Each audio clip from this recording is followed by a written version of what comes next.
باقی دین کے اندر استقامت کے لیے میں نے تین چیزیں بتانی تھی آپ کو. ایک تو یہ کہ اخلاص، دوسرا ہے سیلف اکاؤنٹیبلٹی، اور تیسری چیز جو خاص طور پہ کرنے والی ہے وہ ہے استقامت. استقامت اختیار کرنے کے لیے میں تین چیزوں عام طور پہ ریکمینڈ کرتا ہوں بھائیوں کو اور بہنوں کو بھی. پہلی چیز جو ہے استقامت، دین میں استقامت، اس کے لیے یہ تین کام اگر کوئی بندہ کر لے، مجھے امید ہے، اور اس کو سنسیرٹی کے ساتھ کرے، تو مجھے پتہ ہے انشاءاللہ اللہ تعالیٰ، امید کی جا سکتی ہے کہ اللہ تعالیٰ اس کو دین پہ قائم رکھیں گے. پہلی چیز یہ ہے کہ جی اچھے دوست بنائیں. اچھے جو دوست ہیں اس دور کے اندر، میں کہتا ہوں کچھ نہ انسان کر سکے، صرف نیک لوگوں کے ساتھ وابستہ رہے. بس اللہ تعالیٰ انسان کو کسی نہ کسی لیول پہ بڑے بڑے فتنوں سے بچا لیتے ہیں. اچھے دوست جو ہیں، جیسے کہ ابن عثیمین رحمہ اللہ کا بڑا مشہور قول، میں نے شاید آپ کو پہلے بھی ذکر کیا، دوست تین طرح کے ہوتے ہیں. وہ کہتے ہیں ایک ہوتا ہے صاحب اللذہ، ایک لذت کا دوست ہوتا ہے. کیا مطلب ہے؟ جب بھی کوئی شغل میلہ ہوگا، انجوائمنٹ ہوگی، وہ آ جائے گا، جیسے انجوائمنٹ ختم ہوئی گئے.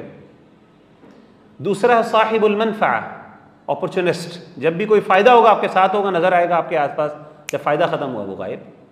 اور تیسرا کون ہے؟ صاحب الفضیلہ، ایسا شخص، اس کی وضاحت وہ کرتے ہیں کہ جس کی موجودگی، جس سے آپ کو خیر ملتی ہے، یعنی اس کی موجودگی میں آپ کا شر بھی کم ہو جاتا ہے، اور اس طریقے سے خیر، یعنی اس کی موجودگی میں آپ کو نمازیں بھی پڑھنی پڑتی ہیں، اس کی موجودگی میں آپ کو نیکی کے کام بھی کرنے پڑتے ہیں، اس کی موجودگی میں آپ برے کام بھی نہیں کر سکتے، آپ کو زبان بھی سنبھال کے بات کرنی پڑتی ہے، آپ اس کے سامنے بہت زیادہ الٹے سیدھے کام بھی نہیں کر سکتے، جی کروں گا وہ دیکھ لے گا، وہ کیا کہے گا، مجھے کرنے نہیں دے گا. یہ وہ شخص ہے جس کو آپ پکڑ لیں اپنے ساتھ. اس کے ساتھ اس دوستی کے اندر انویسٹمنٹ کریں ہر اعتبار سے. پیسے کی بھی انویسٹمنٹ کریں، اس کو کھلائے پلائیں بھی کچھ، ٹھیک ہے. جہاں پہ آپ اس کو ٹائم دیں گے تو ایسے بندے کو کھلانا پلانا بھی اچھی بات ہے، ٹھیک ہے. تحادو تحابو، گفٹس دیں اس کو تاکہ وہ آپ کے ساتھ دوستی کرے، آپ کے ساتھ ٹائم سپینڈ کرے. تو یہ آپ اپنے لیے کریں.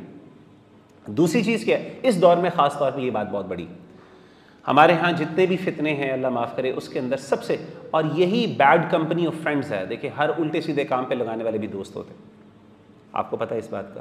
ہمارے ہاں یہ جو بچے ہیں، ینگسٹرز ہیں، جن کاموں میں پڑے ہیں نا، الٹے سیدھے کاموں میں، وہ سارے کاموں میں لگانے والے یہ جتنے بھی ڈرگز ہیں، مثال کے طور پہ یہ جو اسموکنگ ہے، یہ سارے آج کل عجیب و غریب ویپنگ کی پتہ نہیں کیا کیا ٹائپس آئیں گی اسموکنگ کی، ان سب پہ لگانے والے کون ہوتے ہیں؟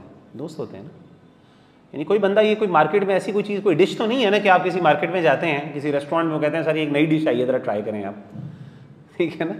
یہ کیا ہوتا ہے؟ دوست ہی لگاتا ہے نا. اور پہلی دفعہ یا دوسری دفعہ پینے سے کیا ہوتا ہے؟ بچوں کو بہت برا لگتا ہے، یعنی یہ کوئی مزے کی چیز تھوڑی ہے. لیکن وہ دوستوں کی کمپنی کے اندر پیئر پریشر کی وجہ سے ہوتا کیا ہے؟ آہستہ آہستہ وہ اس کا شکار ہو جاتے ہیں، ٹو دی ایکسٹینٹ کہ اللہ معاف کرے ایڈکشن تک بات پہنچ جاتی ہے. اسی طریقے سے پورنوگرافی ہوگی، گندگی، اس طرح کی یہ ساری گندی چیزیں، ان سب پہ بھی لگانے والے کون؟